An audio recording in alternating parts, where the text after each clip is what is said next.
Nick, it's a big day. Not only is it episode, I believe, 36, unless I have my numbers wrong, but we both have daily updates. Our current. Well, no, hold on. We got a different update. Oh, we do? You got put in the ring of fire this week in the comment section because you didn't clarify, longest running generation of Lexus being canceled. God. Hey, for everybody out there, Rob got his feet to the fire in the comment section. So, no, but we do have daily updates. That's the biggest daily update. But as far as daily drivers, yes, we both have updates. So why don't you go ahead? Thanks, Nick. Way to just throw me under the bus. I had to. I've been under the bus for 6 months, dude. I've been under the bus. Right. Just been dragging down the road. In my mind, I was like, did I say current generation in the long form? I don't know. Either way, I'm the one that cut up that clip. So whatever I put out there is what people were seeing, and they were immediate. Which, by the way, Texas, Toyota and Lexus. My God, I want to buy one of those cars, but your fan base, I got to tell you, is a certain breed of people, bro. Golly. You ain't lying. I'll let that be. I'll let that lie. We'll probably get back to it later in the show. But I got my car back from the hail damage from the body shop. Immaculate job. My old white silver egg looks incredible. I don't care what people say. The 7.5, the Mark 7.5 GTIs and Golf Rs are peak Audi Volkswagen exterior and interior and exterior. So 17 to 20, 17 to 21. Peak cars. I'm fully convinced, Nick, throughout the ranges of different manufacturers, I'm starting to just say, I think across the board, man. 21 was like the pushing it, but like 19 is kind of the peak for everyone.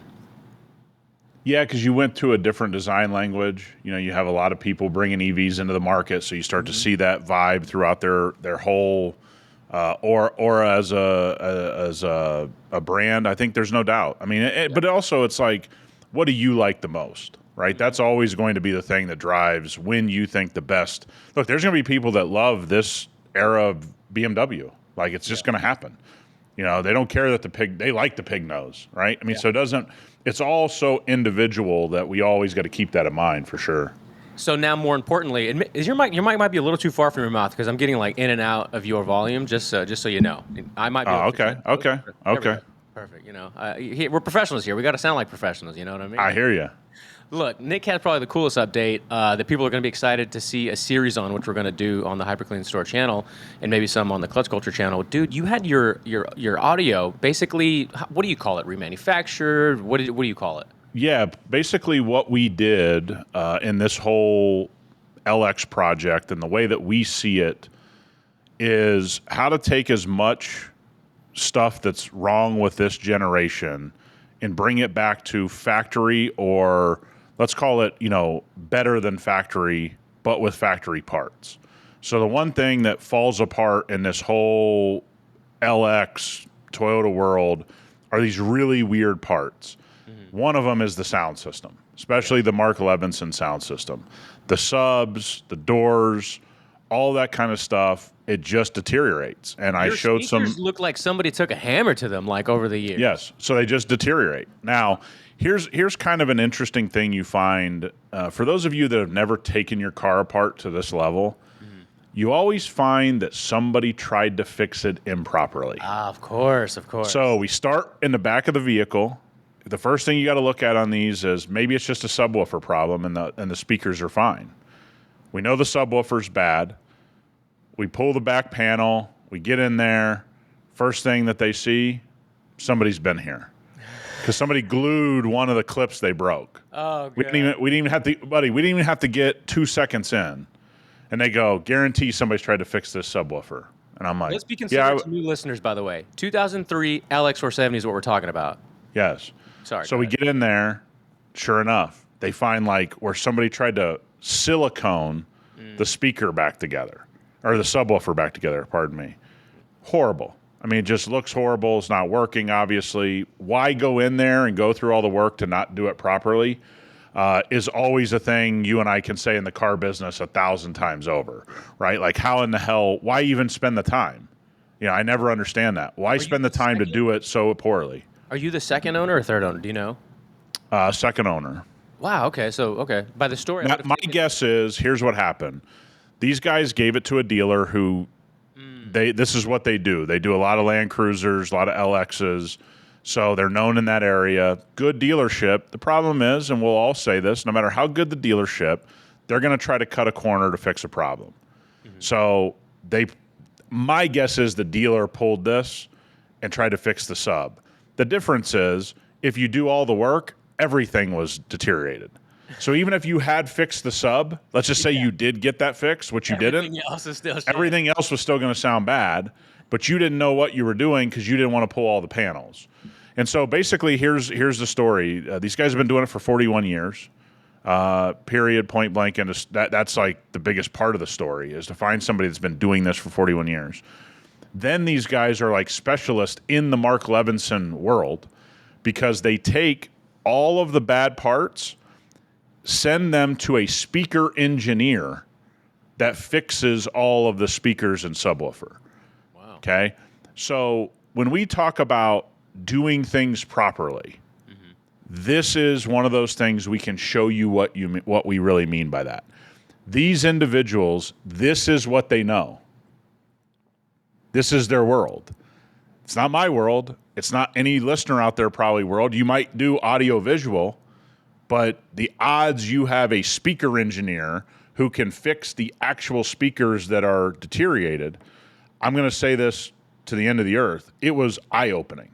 And this is why I'm a car enthusiast, is to meet these types of people and watch them and learn from them. And I think that's one thing the internet is really hard to get across to people is just because somebody's quote unquote fixing their sub with a $50 subwoofer from Amazon doesn't mean that's what you should do. Right? And it's hard to explain that they're not the expert, but you got to go get the expert. Then you got to know the expert. Then you got to research the expert to do it right. Then you got to find out why they're the expert. And so I think it's going to be cool to show everybody. So I know you captured footage. You're probably going to do some voiceover of your own. We might end up doing a podcast style on a portion of it because you saw a lot and you got to experience a lot there because you were basically watching a lot of the process. You and I, a lot of listeners grew up with a lot of audio shops. Like you could throw a rock, you could throw a stone at a speaker shop, right? Yep. What do you think the people of today, or I guess our generation of today, are doing when it comes to their car audio? Are they just going to Amazon? Are they trying to find a person like you found? Or are they just going to the guy they can find in the local town? I think what we're seeing, and I had a very long conversation with the owner of this shop, is that the people that want things done right are still going to the good people. Now, let me tell you the numbers he gave me. He's like, look, let's take the new Ford Bronco with the Bang & Olufsen system, or let's take the Bose systems that everybody goes, oh, they're not that good. He's like, look, man, I can rip all that out and give you something better, but that's a 5-figure fix, right? Because you're sitting here bashing these systems. They use something called DSP, and that's hard to replicate with an aftermarket without spending really a lot of money. He's like, now, can we add a subwoofer to give you a little bit more of a feeling in your car or your truck or your SUV? Absolutely. But he goes, if you want things to sound better, and that's why you're coming to us, that is now 5 figures. You know, very rarely am I going to get something to sound better and carry all the notes and hit all the highs and the lows and do everything. He thinks that there's way too many people just bashing car audio that don't know what they're talking about. He goes, there's about 1% of people that can actually tell the difference and want that elite experience. But for him, that's like 20 or 30 cars backed up waiting to get in his shop.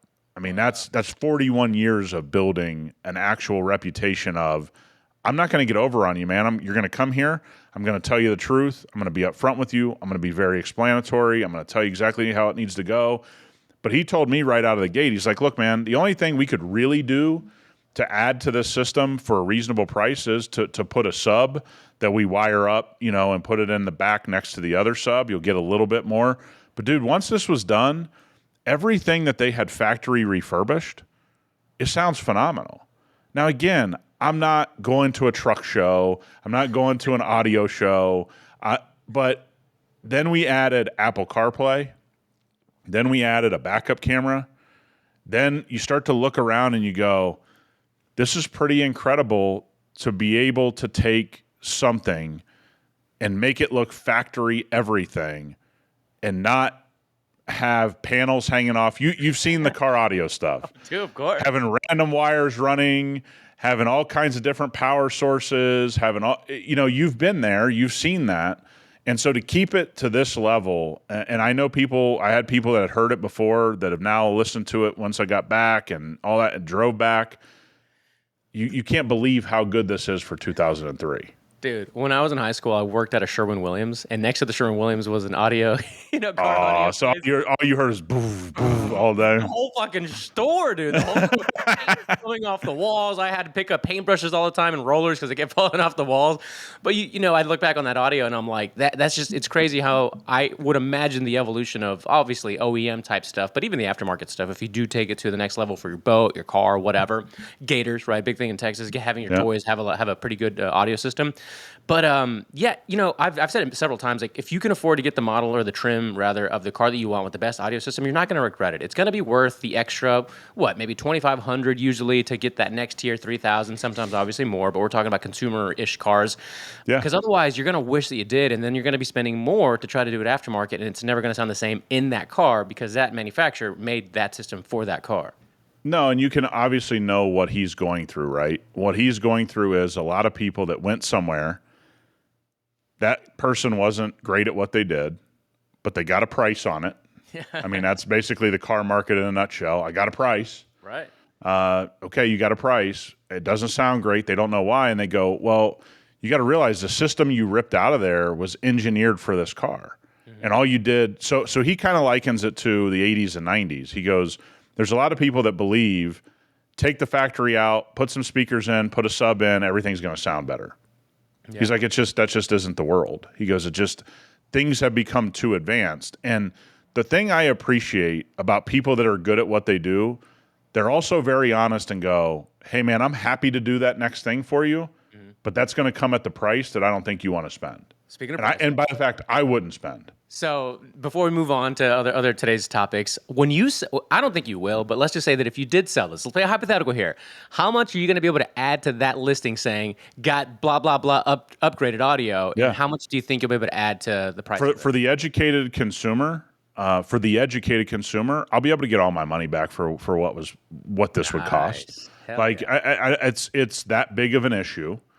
And again, I want people to understand, I'm talking about somebody that knows, who's buying these going, okay, just the addition of Apple CarPlay into the factory head unit alone, without the speakers. And here's the thing, when you turn it to Apple CarPlay and then you hit reverse and you go to your backup camera looks like the backup camera anybody has on a modern car. I mean, it's that the resolution's pretty damn good. Nice. Like, just to have these modern amenities. And we haven't even talked about the speakers and the subwoofer and everything being addressed. Like, so again, the educated consumer in here knows, okay, I don't have to deal with that. If I have the service records, plus I've dealt with this bugaboo. I mean, this is basically even money, right? Like, this is, if not, be able to pick up an extra $1,000 or $1,500 over what was paid for all of this. Like, and I think people need to realize that. You'll be able to add a YouTube link to that listing too. Like, hey, check out, I got all the documented, conversations. Yes. And like, and I'm here to tell you, man, like, you and I've been doing the car stuff for so long on the professional side.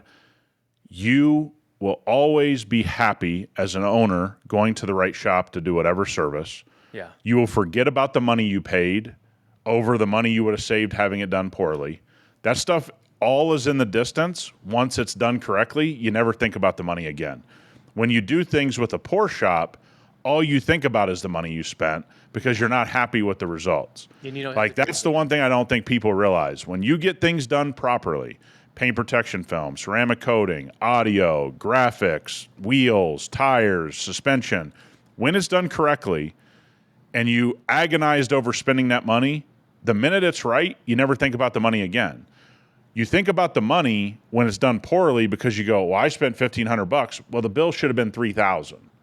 And so you spent $1,500. It sounds like crap. It doesn't work right. It's a bad experience. You just keep thinking about the $1,500. But if you'd have spent the $3,000, once you got in your car and it was like, man, this is awesome, you'd have never thought about the $3,000 again. That's the regret that instantly happens in the car business. I've been seeing it for 25 years. What's the phrase? Is it buy once, cry once? Yes, 100%. Yeah, right, yeah. And by the way, I would say less than 20% of people in the car market actually live by that credo. I know, and listen, guys and gals listening, it's not lost on me. It's not lost on both of us. I'm sure that you can't, right? Maybe at this moment you can't buy once, cry once yet, but that is kind of where you want to go because that's when you'll start really seeing like your car enthusiasm manifested, I guess you could say, because you're enjoying it the way you know it's intended to be enjoyed, and you're not cutting corners on it. I'm sure you can still See, even enjoy when and so you've been in this position. Let's just say you're not in a great financial position. You can still live by buy one, cry one. Buy once, cry once. You just have to wait a little longer and save up for it. Very good point. And again, if you're out there and you're getting your start, I don't care if especially if you're tuning your car. I mean, this is where we probably see it have the most egregious effects. Guys, just save up. Yeah. I don't care if it takes a year. I know it's hard to sit there for a year and not have the car the way you want. But when you go to the cheap tune shop, you're not going to have it ever the way you want. So it doesn't matter how much you saved. Great point. And by the way, it also might blow up. Yeah, probably. Usually will. Usually will. So it's like you can live by buy once, cry once, no matter what your economic status is, because you go, hey man, I'm just going to put this little money away every week to buy the wheels and tire package I want or the suspension I want. Because again, if you do it the other way, you always regret the money you spent. When you do it the right way, you forget about the money instantaneously. You're like, man, this is exactly what I want. You never think about the money again. Yeah, for all the four-banger fans like myself, don't throw all the boost immediately at the car. Like, let's take it slow, okay? All right, we're gonna take a left turn here. We're gonna start with an email because it's we're gonna touch on this topic quite a bit, I think, in today's episode. So if you want to email, clutchculturepodcast@gmail.com is the email where you can submit your questions, comments, whatever, stories for the show or even just for Nick and myself. So Will writes, hi, Rob and Nick. Big fan of the show. Been listening since episode 1. Just got back from Mexico City. The people are awesome. The food is spectacular, exceeding the hype. And funny, he talks about food because I think we were talking about, this was the buffet conversation and the Vegas conversation. It was right after that episode. So he says, I don't want to provide recommendations, though I have several, which I'm sure he does. So I'm going to fast forward a little bit here. Rather to say some of the Ubers that are made here are from China, so basically BYD. He picked up one. He heard about these Chinese vehicles, so he paid the car some close attention. He inspected the interior materials. I made a note of the seat comfort, the ride quality. I wiggled some of the pieces. I closed the door a few times, listened to it, inspected the gaps. Yes, the driver thought I was weird. And my conclusion is, we're toast. And he goes on to say, guys, I was expecting average workmanship, but I was wrong. The fit and finish of this car is top shelf, and these vehicles are being sold for thousands of dollars less than the American equivalent. That's game over. Trump can do what he wants with the tariffs in the U.S., but unless we pick up our game in the global market, the market will belong to China. Anyways, just wanted to make a contribution, discussion based on my firsthand experiences. Respect you guys and enjoy what you do. Cheers, Will. Thank you, sir, for writing in. Nick, where do we start on this, man? Well, this has kind of always been why the anti-EV people didn't really talk about what's going on globally. And BYD is going to take over globally. Again, America, if you're America first, you got to think about American manufacturers competing globally. Okay? You can't just think about, I don't want to drive an EV, right? You have to realize the rest of the world is looking for cheap automobiles, especially emerging markets. Okay, emerging markets, yeah, man, you're going to have somebody buy a Mercedes, buy some GM and Ford products, but the emerging markets are really about cheap vehicles, and they've always been that way, right? Like, we talk about the $10,000 truck that Toyota can sell globally that people rant and rave about should be in the United States, but can't for a lot of regulatory reasons, whatever. So anti-EV people have been a little bit short-sighted on what's going on globally because as Americans, let's face it, we think about America. We don't think about what's going on everywhere else. I mean, that's just sort of the nature. In Europe, they think about Europe, and you get very, very localized to what you're doing. Mm-hmm. I think that's a topic of conversation, but also there's more to the story here. Gavin Newsom did an interview where he got very, very outspoken about, the leadership of GM's, she's an idiot and she doesn't know what she's doing. And, we're big supporters of Tesla and what Tesla's doing. Well, Tesla's getting dominated and they had Chinese manufacturing and all of this other stuff. So let's talk about BYD in a little bit more balanced way than just throwing out sound bites. The reason Gavin Newsom's comment is so stupid about GM is because essentially what he's advocating for is BYD's doing great. What's GM and Ford? What are they all doing? Well, they're not a communist-run country. They're a publicly traded companies, and they don't have a state that owns them like BYD does. And so let's clear the air about BYD that a lot of people don't want to clear the air about. The person who, quote unquote, founded BYD is a Communist Party operative. And everybody wants to sit here and say, well, BYD's doing great. No, the Chinese-run company is doing great. Right. They have a backstop called the Chinese government. They're not a free and open company. So it's not fair, although I understand why people do it, to bash GM or Mercedes. By the way, if you're going to bash GM, you got to bash all the German automakers. Yeah. Because they got beat too. You know why they got beat? Because the German government doesn't own 99% of the companies. That's what BYD is. Don't mince words. Warren Buffett and his investment arm, Berkshire Hathaway, bought into BYD for one reason. Well, this is never going to fail. The Chinese government is going to back this company and do whatever it takes to make it successful. I think I'm going to go with Warren Buffett as why he actually invested in it. Yeah. Because he's like, they'll never let this go under. My shares will be worth something. Like, people need to understand something. When you're talking about China and Chinese companies, and you conveniently leave out the fact that they're basically owned by the Chinese government, I think it's a disservice to the people listening to you talk. I couldn't agree more. And this is one of my favorite pastimes, all of these different topics, just because my silly brain likes to take interest in this stuff, and I read about it all the time just for fun. But when the average consumer or the average car enthusiast or the average whatever, bro, garage bros, listening to content like this, watching a clip, 30 second, 60 second, a full video, whatever, what do you think is more important to them right now? Is understanding the global impact of a China, India, U.S. as far as cars being sold, or within their countries, so globally versus in their countries versus what they manufacture versus how much they're going to cost? Like, what aspect? I guess let's talk more so about Americans. What should Americans, in your opinion, kind of be looking out for to try to project and anticipate some changes to come? Well, I think the one thing that Americans have to realize is, and it's not about fairness and it's not about right and wrong. If you want to stay a global power, you do need to worry about the global trade market. And automobiles are a real power for Germany, EU, United States. It just is. It's a huge manufacturing global thing. And you can't be so short-sighted, but that also doesn't mean, so let's get into this part of it to answer your question. Advocating for $7,500 tax credits was never going to fix this issue. Okay? So the tax credits go away, and you have all these people out there saying, oh, Trump all but killed the EV market for American car manufacturers. The $7,500 wasn't enough to go against BYD. It wasn't. BYD is going to spend trillions of dollars through the communist government, not giving tax credits. Right. Okay? You've got, a lot of stuff. Yeah, and here's the thing. The tax credits were not going to help on the level that BYD is getting supported by the Communist government of China.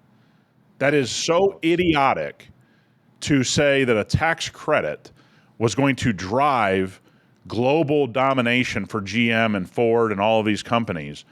That is so stupid because BYD doesn't need tax credits. You know what they have? An endless checkbook from the Chinese government. Yeah. So if you want to talk about a plan here, Rob, let's lay this out. Okay. If America wanted to take over the EV market globally, you would have had to put together trillions of dollars in a slush fund for these car companies, where basically the American public invests in EV technology with Chevy, with Ford, with any of these auto manufacturers in the U.S., and then we get a portion of all the sales back to basically repay this endless loan that is going to go on for the next 10 to 20 years. Okay? Yeah, more like people can say whatever they want about the goddamn tax credit. The tax credit was not going to put trillions of dollars of money into investment like BYD. BYD has no limit to what they can spend. Dude. How does that work for a publicly traded company like GM? Of course, right? And then on top of that, and this might be that, I mean, Nick's got more experience with his close ties of his life to global trade and manufacturing, and I just, again, for years been spending my time reading about this shit, that when you have people in the automotive world that their personality in this particular arena decide to, maybe because of the last 12, 24 months, have kind of dipped their toe into it, they'll say shit, which I think is cool. Say whatever you want. But Yeah, I the think it's audience cool. hopefully can decipher and maybe filter through and find other stuff that kind of expands on it, because the surface level stuff is really good to get you in, but if you don't know anything beyond that, or you can't really speak upon it, it makes it really hard for people to stay there. So they're getting people in. I don't know if they'll stay. My point to that is comparing it to like the tax incentive or the tax credit, and then how the U.S. government incentivizes home buying for first-time home buyers, and you start Sure. comparing the two. My guy, you have a wealth-building asset, appreciating asset, and then you're talking about EVs over here, a diminishing, Sure. technological. That again, the American government incentivizes a lot of different things, right? If you look at the farming business, if you look, there's all kinds of incentives all over the place. When your competitor globally has a blank check to build a company backed by the government that they're operating under, that isn't the same as an incentive. That isn't the same as an incentive. Okay? That's why the $7,500 thing didn't work. It moved some units in the United States, but it didn't help anybody globally. Okay? Mm-hmm. You can't compare apples to oranges in this situation. Home buying is incentivized inside the United States to specifically help people build wealth inside of the United States. That is not the same as global trade. Okay? Now, when Rob says the connections I have globally, I know somebody that put 40 to 50 manufacturing facilities on the highest level in China, who live there, who I'm very close to, who had to deal with the Chinese government constantly. Let me tell you the facts of why BYD is where it is. They were given all the technology. You want to build cars in China? You want to build electronics in China? We're going to take all your IP. Don't think that everybody got their IP stolen either. The Chinese government's pretty clear on this. You're going to come to China? Yeah, you're going to pay the piper. Yeah. That's the rule. That's why the smartest Fortune 100 companies have been moving out of China for the last decade. And nobody talks about that. Nobody talks about that, but people are out of China. Yep. Mm-hmm. Exactly. Okay, so the only thing for most Fortune 100 companies that are smart left in China serves directly the Chinese market. Maybe they serve like Australia or something else out of the Chinese market, but they used to serve the rest of the world out of China. And in the last 10 years, they go, no, these guys are stealing everything. And guess what? They weren't stealing it. They were doing it right in front of your face. Yep. And you knew they were doing it. Don't blame China. You walked into their backyard. You're going to play by their rules. Same as you would do in America and Europe. It doesn't matter. Okay? Their rules were pretty. So I don't think BYD is hard to understand. If I give GM, Ford, a blank check and say, you don't have to worry about making money for the next 20 years, that's how you're going to compete with BYD. A stupid tax credit is not the same as what BYD is operating under. So if you want to talk about we gave up the rest of the world, cool, but make sure you speak about it properly. We would have to give these companies trillions of backstop money loans to specifically go after cheap EV development that we then hope somewhere along the way we get 20% of sales or whatever as a government. BYD, the government's taking the money regardless. Yeah. They're not asking BYD, hey, do you want to be run by us? Right. Hey, do you want to be backstopped by us? Hey, when are we going to get our money back? They'll take their money when and where they want. Yeah. So when you have a guy like Gavin Newsom, and I'm not political, so everybody understand this. Anybody could have said this in my world. Yeah. You're a buffoon for saying it the way you did because you wanted a soundbite. And the car culture and the culture in America needs to understand this isn't a soundbite. It's basic economics. Mm-hmm. BYD has a blank check. They don't have to play by any of the rules GM and Ford have to play by globally. Mercedes, Porsche, the Volkswagen Auto Group, all those companies that have to play by a certain rule because they're publicly traded companies or part of publicly traded companies. You don't know what you're talking about. And home buying incentivized in the United States or all these other things, soybean production or corn production or whatever, those are largely subsidized to keep things operating in the U.S., and then it's enough of an incentive to compete globally. There was no incentive in the car business here in America that was going to make it so GM could go take on BYD in Mexico City. That wasn't going to happen. Now, let's make a couple of hot takes that'll eventually be made into clips a week or two down the line, just for funsies, because we're talking about it. So what a lot of people also don't talk about is the fertility rates of a lot of these countries, right? If we're just talking about the top ones, India, U.S., China, that kind of stuff, China's last year in 2024 was the first time their population actually declined. So again, we don't have to go down the whole historical path here, but like from the one-child policy that eventually became 2, then 3, then they completely rescinded, that ripple effect, this is why 10 years ago I said it won't, this EV thing won't last a decade, which we're right at the decade part of when I said that last on a show a long time ago. Because all of these things have to come to a head. And now if we're just looking at China, we're looking at an older population. You got Japan, I think the oldest. You got South Korea, again, old. They're not, the replacement rate is nowhere near what it needs to be to keep these numbers up anyway. And if you play it out up to about 2050, the United States and I think India are the only two that maintain where they are now and have a little bit of spikes here and there. The rest of these countries go down with sales, with population to buy them, with money. Right now, there's already a real estate crisis in China. There's already young job crisis in China. So a lot of people always talking about how much of a big power they are. They are right, but I think they're not playing it all out long enough to see what could really possibly happen. Just my Yeah, but look, if you have a 10-year short pain right here, you could have American companies go out of business. Yeah. If they don't pivot, if they don't understand. So where global manufacturing is going and 3D printing and things, all this technology is going this way, is right now you have cars being shipped out of Japan into the U.S. You have cars being shipped out of the U.S. to the rest of the world. You have cars being built in Mexico coming to the U.S. So if you talk to a lot of the global leaders in operations manufacturing-wise, what's going to happen is it's going to become easier and easier to throw up manufacturing facilities locally. Yeah. Okay. So if you want to serve the EU, you have a major hub in the EU. That used to be billions upon billions of dollars. The thing that's going to give global manufacturing the next rise, and this is anything being manufactured, is that with things like automation and 3D printing, and by the way, guys, this is not my opinion. I want to say this. The connections that I am lucky enough to know people, they've been in this, 30, 40, 50 years. They've moved factories all over the world. They've run factories all over the world. They still run factories all over the world. Is that things are just going to be made in your backyard. It's just going to be easier. And again, for the car world, that may not be tomorrow or in the next 5 years, but in the next 25 years, there's going to be a lot of cars built right in your backyard you're going to have a hub in the middle of the country, a hub on the West Coast, a hub on the East Coast. You're going to be able to build a lot more, a lot quicker. There's going to be a lot of change, and I don't know when all that's coming. I'm not trying to sound like an expert. Yeah. What I get very frustrated about is BYD is going to take market share. They already are. The cars are good enough, and in some cases, people really love them. They're very cheap. The Chinese government's willing to take loss after loss after loss. Not BYD taking the loss. Get okay? Right. It's just like the Saudi government that is involved in car manufacturing of EV that just been taking losses for the last 5 years. They're just going to keep taking them. They've signed up for that.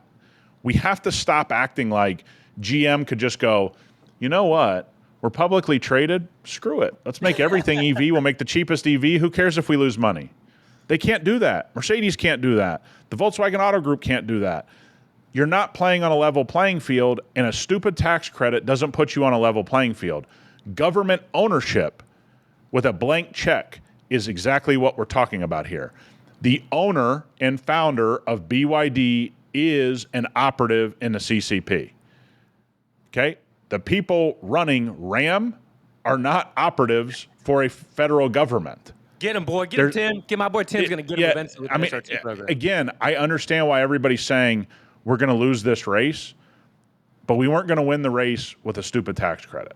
That wasn't going to happen. What a great way to if you want to actually say how to win the race, you should have been saying there needs to be an investment fund put together that the government backs that puts these people on a level playing field. Nobody has said that, because that's what's happened. That's how you compete. You compete by doing it that way. Okay? You don't compete by a $7,000 tax credit. That doesn't happen. Okay? That's not the same playing field. The reason subsidies on farming stuff or whatever work is because the subsidies are directly related to what's going on globally. Okay? I also That's it. appreciate the take that when eventually the world shifts so much so to EVs that America's going to have to come crawling back and be so far back on the technology. It's like, guys, we weren't even like, let's be real, the trajectory of where that's going to be and where we are now isn't even close anyway. We're kind of just experimenting here with EVs in America. And it's not really battery technology has a long way to go, and it's going to get there. Look, everything always gets there, guys. I'm not first mine, Yeah, I want everybody to understand. The reason I was never anti-EV is because I knew what was happening globally, and I don't think you need to be anti-EV. I just said subsidizing them in the U.S. wasn't going to work, and it didn't. Yeah. It didn't work, okay? It did not work, and we were just throwing billions of dollars away for no reason. I wasn't down for that.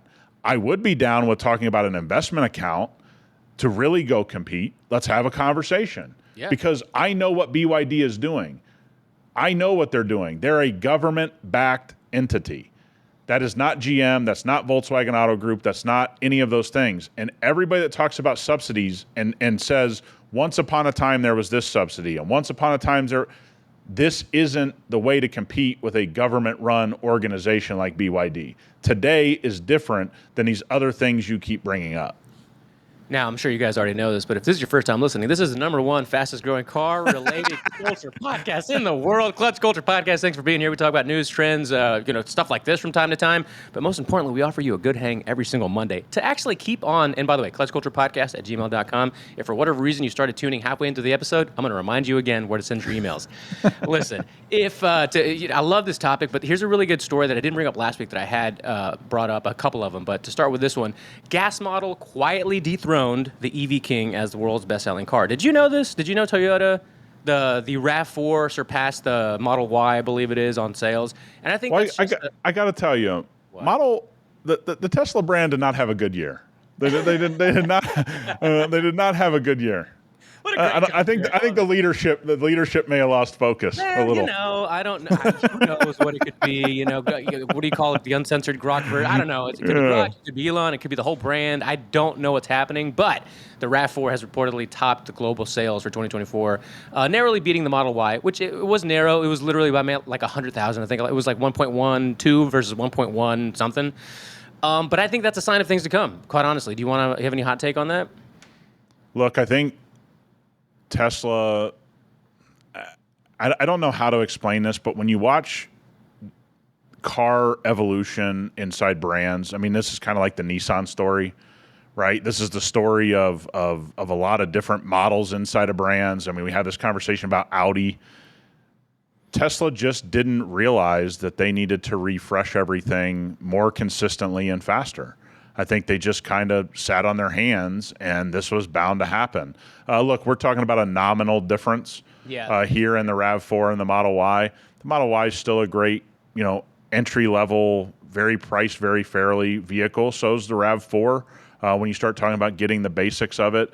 And at the end of the day, the RAV4 has just always been around. Yeah. One of the things you got to respect about Toyota is they just stay the course. We'll make sure the cars work. We'll make sure you feel comfortable about what we're doing. We'll raise the price when we feel necessary. But you know what? You guys are going to continue to buy them, and we're just going to stay the course. And that's what they've done. And RAV4, if you go back to those RAV4s that were like half plastic up the door to where they are now, hey, look, they knew what they had to do. And there's where Model Y falls short. There's where all of this stuff with Tesla, I think they just kind of sat on their hands, and they still sold a boatload of units, so let's not get too dramatic. But yeah, they're under some pressure for sure. Yeah, so to continue on that same theme too, Toyota puts the new electric SUV on ice as demand for gas models soars. So speaking of another one, Grand Highlander. If you remember earlier this year, late last year, we used to talk about how you just can't find that thing. And so many people want one of those, almost on par with the Lexus, to be honest. Like you go find one, good luck. Wait a couple of months maybe, if not longer. Yep. But yeah, they're pushing back the 2028 electric SUV, which, I mean, are they really going to come out with it at this point? I'm like, I don't know if they're going to actually do that. I think they're going to go very deep into the hybrid world. That's what it feels like to me. I don't think they're wrong to do that. I guess time's going to tell. But the markets where they are selling lots of units, the hybrid models are going to do well. They're going to be able to continue to work on their battery technology while they're building these hybrid models. I think if Toyota's forced into down the line battery technology. I think if they build enough hybrid, they're working on. They can say all they want. You and I know Toyota somewhere behind the scenes understands where they're going with battery technology. It'd be foolish if they didn't. They don't have to disclose every little thing to every little part of their business publicly. I don't think they're going to fall behind. But look, they're also, again, this is where you look at Toyota's different than BYD. You know, Toyota has shareholders. So if the gas models are selling and that's what's making them the powerhouse they are, they can't just abandon it. Dog, how good does that look, man? That looks great. Really good. That looks better I'll tell than you the what, Lexus we looked at last week. Here's the crazy thing about Toyota. Other than the front bumper, they don't do a lot of angles. No, but it still looks good. Like the back is just enough, like that one right there. It's almost like Honda Pilot-ish. Yeah, it looks good, but except just a little more rake, and that makes it look a little bit more sleek. It looks great. There's that color you say everybody's bitching about. I still think it looks good. I do too. I was just about to say that. Like, that's my favorite color. Like, this is a cool looking vehicle for like moms, families, or whatever. Like, I can understand why it's desirable. Yeah, and where they started with RAV4 to where they are now is just light years different. Dude, I know people that have old Toyotas and Hondas, little SUVs. You get into them, and you do kind of feel, I'm going to say it, a little unsafe in them because they're just... They rattle a little. There's a little rattle. You go with the wind, you're like, oh my God, these Central Texas winds are a little strong. I don't know if I'm going to be able to stay on the road, but I like them. I think they're doing good things. I think we've kind of beat the topic up today enough. I think we've given them enough pieces of our mind. If I asked you a question, what would save Mitsubishi, or as the viral video once said, Mitsubishi, what would save Mitsubishi today? One car or one SUV. The one I love the most. One car. The Montero. Let's go. Do you remember the Montero? Oh, 2028 Mitsubishi Montero. Oh, hell yeah. That's what I'm talking about. Yeah, buddy. Hey, I'll never forget Mitsubishi Montero used to get about 6 miles to the gallon. That thing was awesome, though. That was in every rap video ever, too. You had to know what you were looking at. You know, it was in the back, but you're like, oh, is that a Montero? Speaking of the back, look at this back. This looks good, even though it's in this stupid camo. God, how stupid is this? We said this last week. I cool know. Camo, dude. You're really hiding the vehicle from it. This looks like the bandanas we used to wear back in the day. Is this from the NWO? Yeah, there you go. Exactly. That's it right there, man. The Montero was I loved. There's gonna be people that hated the Montero, and I know people that owned them that hated them. I loved them. I don't care what anybody says. I don't care if they did get 2.5 miles a gallon. That outside of it, because it's about miles per gallon, obviously, not miles per gallon. What was your favorite part of the older Monteros? The ride, the look, like the feel of it? I love that look. Yeah. I love that old Montero look. Yeah. I'll tell you what, and again, Mitsubishi hangs on because they sell a lot of stuff overseas. Obviously, they have a lot of these little niche markets they do really well in. In the U.S., they've just, if you were around when the Mitsubishi Eclipse. Oh, yeah. That was massive. Yeah. That was massive. It's just Mitsubishi just kind of just took the nosedive. Like what, I look at it and I go, I love to see a Montero. If it has anything throwback to that old school Montero, I'm in. Do you remember the old Mitsubishi commercials, like after the generation from like the Fast and Furious, whichever one came out, I forgot what it was called or what it was, but like it was Dave Chappelle did a spoof of it where he's in the car with that song, the techno song, Days Go By. He's like, Days Go By. Yeah. And the chick's dancing in the passenger seat and her tit just pops out. It's just like a Chappelle show. I'm like, we just got banned from YouTube, by the way. Way to go, Rob. This is going to be demonetized. Why? Because I was singing Days Go By? What are you talking about? Speaking of other cars from Fast and Furious, by the way, here's a little side note for everybody. If you want to go to Costco, Nick's favorite store, you can pick up a Fast and Furious Supra right here, the Technic version. That's right. Look at Nick's face. I'm going to put it on my shelf right next to my RC car that I have not opened of the orange Supra. And we loved you guys supporting us all this time. We're going to go ahead and end the podcast forever. No, that's pretty good. Hey, those Technic things are. I love those things. The coolest. So because of the F1 film, they had a ton of F1 cars there as well, and then they had the Supra there, just oddly enough, and then the new ZR1 as well. The ZR1 looks really cool. Yeah, here's the crazy thing. Aren't some of those things like $1,500? Yeah, not this one. Good old Costco membership gave me a good exclusive executive member deal on it. You're probably, what is going to happen is it's going to be a hard box to open, and you're going to have like 3 missing pieces. And you'll be like, I don't know why I got such a deal at Costco. These boxes are impossible to open. It's funny you say 100%. Everything from Costco. Cheese. No, not true. 100% true. Worst pack. Steak bites are perforated. You just cut them and open them. That's the easiest shit ever. Hey, we got a 200,000 square foot Costco going right by my house. Let's go. Okay, see. Yeah. Oh yeah. You know what's up. We got probably 4 of them in town now? 5? Sheesh. Yeah. Hey, Vegas is growing, dude. You got to buy you got to buy your bulk mayonnaise somewhere. Should I buy it? Should I buy property there now? Is it too late? It's too late. We don't, Rob. We're full. We're gonna have to Cool. ask What are everybody you trying not to to say? 'Cause come. I'm brown? Is that what you're saying? 'Cause I'm brown? Look, everyone out there, regardless of color, we're full. I drove around Phoenix. Yeah. I drove all the way back from Phoenix yesterday. I get to Vegas. I'm like, oh my god, the traffic. I mean, I just hit you right in the face, like immediately. That phrase is how I feel about the United States. I don't care what color, size you are. We're full. Everybody, we're full. This is coming from Rob, by the way. This is coming from Rob, not Nick. Move to the rural areas, please. All right, look, let's take another shift here. This is one of your more preferred brands and vehicles, and I'm sure you've seen it, but maybe the listeners haven't. 2026 BMW M2 ups its performance with a street-legal track package. When you see street-legal track package on a car that's going to be a regular consumer car, does that really give you any hype? Do you think it's a big deal? I don't get hype about these from any brand. I think it's cool. It gets built. I don't really see. Look, if you're a single guy, single gal out there, you want to have some fun. You got the money. You want to buy the car.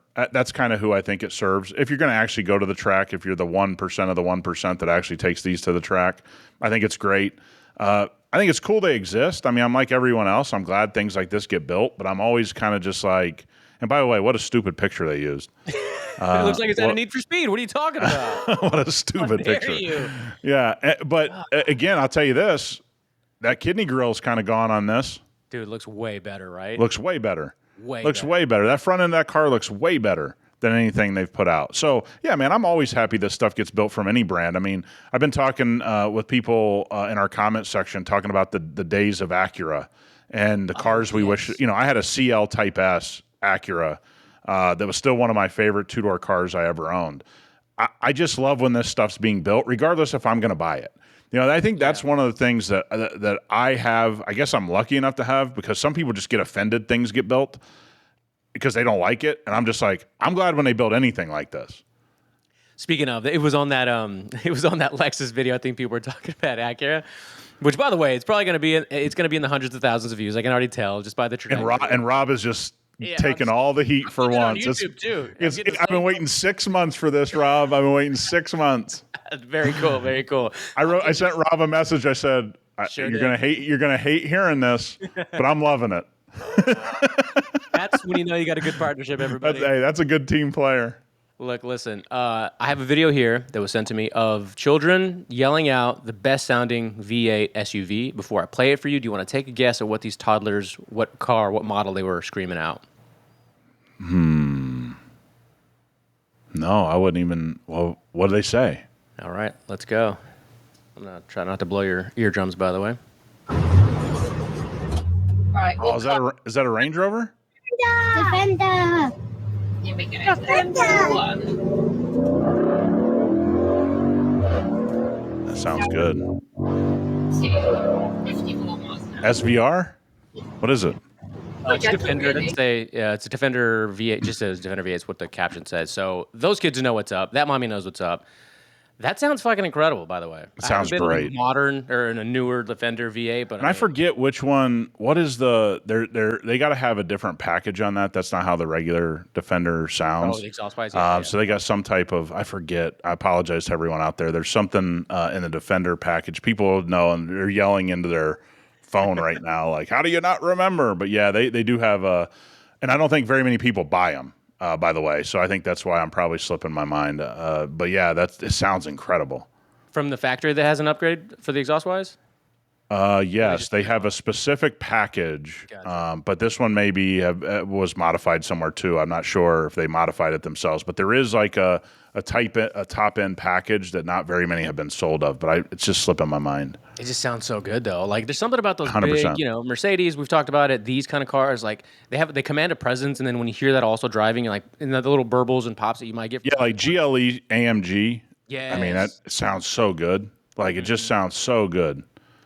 We talked about EVs a lot at the beginning of the show, and I know we're on the back half here, but I have a video that was sent to me of a gentleman who bought a Tesla at auction, needs a battery. The battery. Yeah. Do you want to take a guess at what the battery is going to cost him on a, I want to say Model 3? 30. No, half that. 15? Yeah, 18 actually. Okay. I mean, that's about the value of the car. I mean, Bought it for 12, right? so he's going to have 30 into it. Yeah. So what do you do? Like, because in the comments, people are saying like, well, it's just a paperweight at this point. Like, what do you really do? Like, you bought it for 12. You don't. Look, we had several Taycans brick themselves. I'll tell you what happens. It goes to the junkyard. Yeah, right. You I really mean, can't that's what happens. I mean, we had one of the first Taycans in the U.S. Guy pulls out of a restaurant, bricks at the light, like starts acting funny, then bricks at the light. They're all on order at this point. This is a person that could have made life pretty bad for Porsche globally. He's got that amount of pull on social media. They just bump the next guy and go, hey, we got one at the dealership. The guy was supposed to come pick it up. He's just going to have to wait on his. And then, because the dealership, exact words in that moment, there is nothing we can do. There is not a thing we can look at. There's not a thing we can diagnose. There's not a thing. There's not a thing. There's not a thing. And so this is a lot of times for people that don't have an extensive amount of EV experience across all brands, it happens a lot more frequently than you think it happens. I'm not saying it happens all the time, like 90% of the vehicles, but you have a good 5 to 10% that are just in the boneyard, man, and that's what it is. Now, as technology gets better, they're just going to swap your car onto a new battery, right? Or they're going to swap the battery into your car, however they want to do that. So it'll get there. But yeah, man, early on, Taycan, I mean, I'll never forget the dealership. I go, this thing's bricked. It happened to be bricked at a restaurant that was close to the dealership. They put it on a tow truck. They brought it in. I was like waiting for them to tell us what they were going to do. They go, yeah, you're just going to have to pick up the next one. I'm like, what do you mean the next one? They're like, yeah, we just bumped the guy with the allocation. Come pick it up. Like, that's exactly what happened. That's crazy. Can you imagine that guy? Yeah. Either had a lot of money, didn't care, or he was really pissed and like, I just bought it. Oh, no, he was really pissed. They told me he was really pissed. Yeah, he was pissed. Yeah, a doctor in town, a guy that I loosely know too. I was like, hey, I heard your allocation got bumped. He goes, how'd you know? I said, because I bumped you. Yeah, so he's a nice guy. He was mad though. He wasn't mad at me, but he was mad. He was mad at them. He goes, I can't believe they can do that. I go, it is what it is. I think he's on his like second or third Taycan. He loves them. Huh. Well, hey, if you like it, you can afford it, of course. Yeah, whatever. You like, yeah, whatever. If you can lose 50% of your money every 2 years, like who cares? Whatevs. 2026 Hyundai Santa Fe dropping trouble dual clutch transmission for a torque converter automatic. You have been screaming about these cars from the rooftop for I don't know how long. Yeah, I look at that. The back end looks weird in person. I know, bro. My wife and I, for 5 seconds, contemplated actually maybe pulling the trigger on one of these, and then we were like, what are we thinking? Yeah, why would we get a Hyundai? I don't know, because it was such a radical redesign for this thing, and we drove it and actually drove kind of nice, and it was like, okay, but it was one of those novelty things. So we just had a meeting here in my office with guys that own a Hyundai dealership, actually the biggest one in a certain country. I don't want to give away who it was, but they're the biggest one in their country, and they go, people just buy them he goes, we don't even have to have any talent to sell them. He's like, man, they just come in and buy them, come in and buy them, come in and buy them all day long. Look, Hyundai has done a very good job of thinking about how they design their vehicles. It doesn't matter if you like them or I like them or who likes them or whatever. They've really given thought. But I'll say I get asked about Kia and Hyundai a lot. I want to keep putting this on record. They're not cars I would buy, no matter the economic status I was in, because I think you can get better used options from other high-quality brands. But people love them. People buy them. They look cooler than they've ever looked. Hyundai's done a better job, especially, of making these cars look cooler. The Santa Fe, if you think that thing looks cool, you're going to buy it. And that's one thing that Hyundai's done is they've done a hell of a job in their design department. I don't know why they didn't throw half the money at the engine department, but I mean, seems like you could have split the difference there and, had a little bit more engine development and a little less, on the design, but right? It's all good. Yeah, I mean, just throw a little bit of money. Yeah, exactly. Is it maybe a quarter of it or so? Just something. Here's something I'm kind of excited about that'll mean nothing for the United States, I'm sure, but Ford could be bringing back the Fiesta nameplate back to Europe, and it says the Focus as well. So that's cool. These cars were incredible to drive. If you never got to drive the STs here in the States, the Focus and Fiestas, they were really cool little cars. Were they uncomfortable for you? No, because I didn't get the Recaros. I got the regular cloth sports seats. Yeah, the Recaros were a bit uncomfortable for me. I love the car. But they were real uncomfortable for me. I don't know whether it was like, I know other guys have said that they had the same. They were very uncomfortable for me. But I'll tell you this, fun-ass car to drive. Yes. Always was fun as hell to drive. I hope that kind of like, and we'll talk about this probably more next week, but like along with the EV conversation, the Slate conversation is starting to pick up steam, obviously, for another reason, which we could just talk about next week. But things coming back, things going, things being of interest to America or manufacturers in America. I don't know. Small cars might make a comeback somewhere in the future. Not likely, Yeah, but possible. yeah. And I think the people that really want small cars to come back are the people that are in places like New York, San Francisco, all these places that are, you get into downtown Austin, that can be troublesome to park, downtown Nashville, those types of places. I mean, there is an argument that there are a lot, you're in Miami. I mean, I'm just trying to think of these places that are kind of hubs, and there's, parking's at a minimum. There's a lot of people that I think, again, is it enough to sell, 500,000 units of a specific vehicle is the question. That's the numbers these big global manufacturers are looking at. They're not doing it to sell 50,000 units. They're going to make the decision, can we sell multiple 100,000 units a year? And that's where all of these, sedans fall short, all of these things that have sort of gone out of style. While we all sit here and go, I can't believe there's not going to be one, you got to realize nobody's buying them. And again, even if you see that they sold 50,000 units and you go, well, 50,000 people, guys, they need things to sell 250, 500, a million. They need to have that leg room to know that this investment's going to bring them tons of units. And there's just some of these things that don't. Do you remember going on Craigslist all the time looking for stuff? Hell yeah. Okay. Hell yeah. Do you think that Craigslist can make a comeback? Because I feel like it's just like a watered down, like scam, almost like sponsored post looking ads that really aren't anything. Yeah, Craigslist kind of had the eBay thing to me as they just lost the plot of the movie, right? Craigslist came to fame because it didn't monitor things very closely.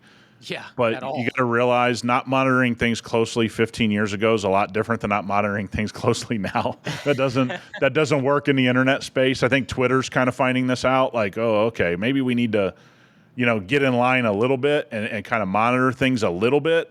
I think that was Craigslist, and I think that was eBay's problem.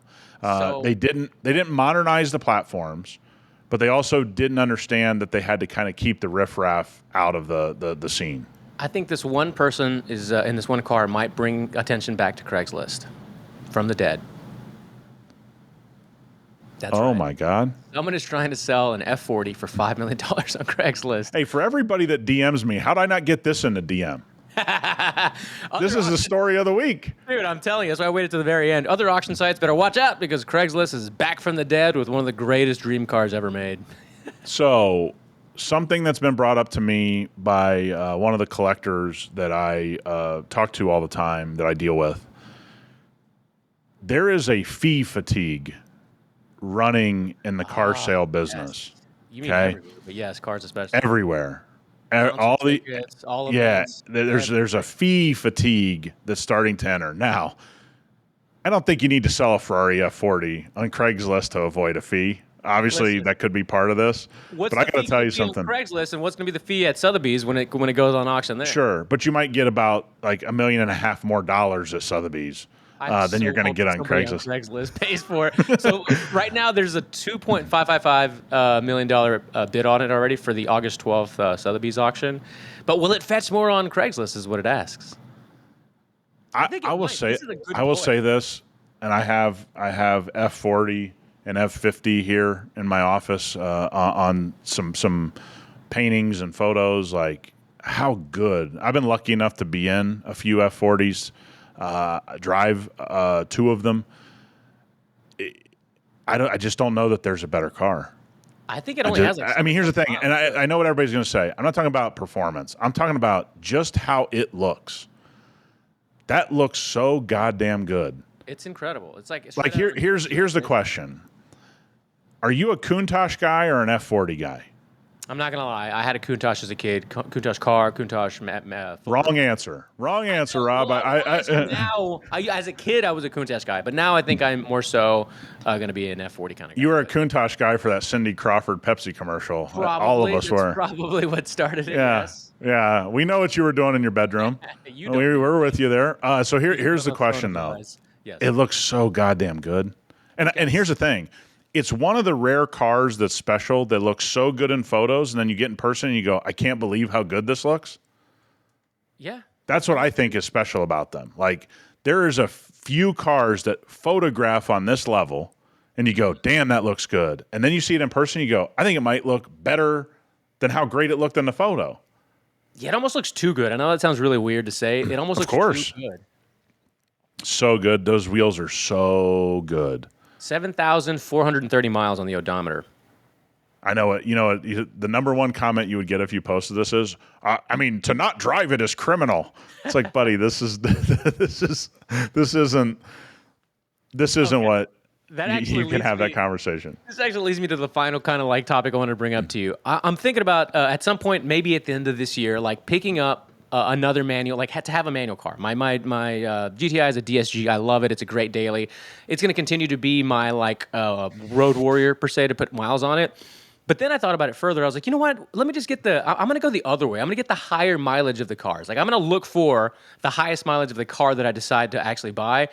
For the channel, kind of for the podcast, but also because I'm going to try to prove what you and I have been talking about. If you can get a car that you can prove has been maintained well, and you continue to maintain it well, there's nothing wrong with getting whatever, fill in the blank, any car. Yep. You know, high 50, 60, 70, 80,000 miles. Like I think for the most part we can make it work. But let me ask you, if you were to buy a sports car today, and I've asked you this kind of before, but if you're really going to buy a manual within the next 6 months, high mileage, 50 and above, Porsche. you know, really? Oh, yeah, that's right. You're already looking at those. I should have known. Yeah, here's the thing. I think the reason is because I think it's hard to replicate how good Porsche is. And there's going to be a lot of people out there who go, it's almost so good that it's boring. And I get that point of view. Yeah, I hear that. Right? Like I get that point of view. But, I mean, if you go look at a 996, it's incredible value for what you get still today. And they've gone up, you know, considerably from when you used to be able to pick up good ones for $25,000. But, you know, when you start talking about you can spend 50 grand and you can get an unbelievable, you know, turbo or whatever, that to me is exactly where I want to be today. I would probably have a completely different answer 10 years ago, right? So that's what you got to ask yourself. Anybody out there listening, what phase in your ownership life are you in? Are you in like, I want to get the most batshit crazy? Because now you're talking about like trying to find a manual like ZR1 from the past, you know, that's just kind of batshit crazy and, you know, has devalued, but it's like, hey, I get a lot of car for the money, that kind of thing. But you have to like look at where you're at in your ownership is the question you have to answer before you go on the hunt. Like for me, to bring in another manual car for me right now, I need something that's kind of low headache, and that's obviously like something like Porsche. I can't bring in like another headache. But if you're like, hey, I don't really care about the headache, I just want something batshit crazy, what can I find? I mean, dude, you could be in like Viper territory. Dude, somebody mentioned that in the comments. Like, can they bring back the Viper on one of the SRT videos? And I'm like, dude, absolutely. That would be the best. Dude, there was a Hennessy Viper at Barrett Jackson that went for 60. 60 grand? 60 grand. Yeah, I still have the video on my phone. Yeah, it's 60 grand. I don't know why the fuck I said it like it was going to be a million. I don't know. I know. You're like, what are you talking about, Hennessy? Yeah, no. Trust me, that shit depreciates. So what if it wasn't a European car? Like if you were, you know, relegated to a domestic brand that was high-ish mileage, you know, maybe 10 years old or so. Wouldn't you be like in the ST world?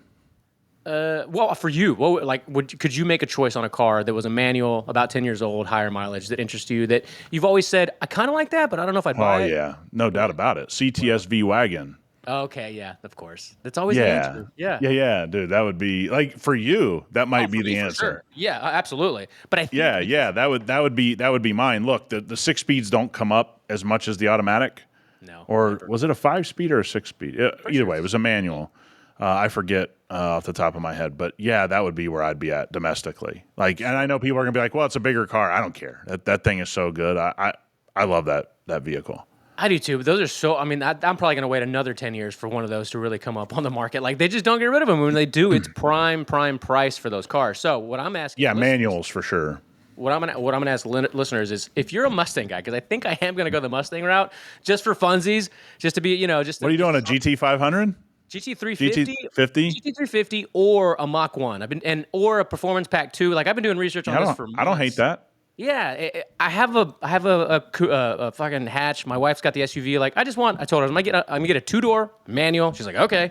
So if you've got experience with these, I have one of the I would consider. I feel like the guy from Pawn Stars. I'm gonna call my expert. I have an expert in the Mustang world that I'm gonna talk to this about. But if you've got your own suggestions or your own recommendations on the Mustang world, What can you get one of those for?